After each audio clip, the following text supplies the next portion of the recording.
वामन पुराण भगवान विष्णु के वामन अवतार के बारे में है। वामन अवतार भगवान विष्णु का 5वां अवतार है, जो दानवों के राजा बलि से देवताओं के अधिकार को पुनः स्थापित करने के लिए उत्पन्न हुए थे। इस पुराण में वामन के जन्म, उनके द्वारा बलि से देवताओं की सत्ता पुनः प्राप्त करने और उनसे जुड़ी शिक्षाओं का वर्णन किया गया है। वामन पुराण का सार। एक वामन अवतार। भगवान विष्णु ने वामन रूप में अवतार लेकर दैत्यराज बलि से 3 पग भूमि मांगी। फिर विशाल रूप धारण कर पृथ्वी, आकाश और ब्रह्मांड को नाप लिया, जिससे बलि पराजित हुए और ब्रह्मांड में संतुलन बहाल हुआ। 2. धर्म की पुनर्स्थापना। यह कथा अच्छाई की बुराई पर विजय की प्रतीक है। बलि को उनके भक्ति भाव के कारण पाताल लोक का शासक बनाया गया। 3. विनम्रता और भक्ति का संदेश।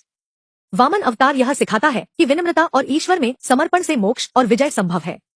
वामन पुराण से प्रमुख शिक्षाएं। 1. विनम्रता। अहंकार से नहीं, विनम्रता से ईश्वर की कृपा प्राप्त होती है। 2. राजधर्म। शक्ति का उपयोग समाज के कल्याण हेतु होना चाहिए, जैसे बलि की दानशीलता। 3. भक्ति और समर्पण। ईश्वर में सच्चा समर्पण ही जीवन की सबसे बड़ी शक्ति है। 4. आत्मज्ञान। जीवन का उद्देश्य ईश्वर को पहचानकर उनके अनुसार जीवन जीना है। पाप और उनका दंड। 1. अहंकार।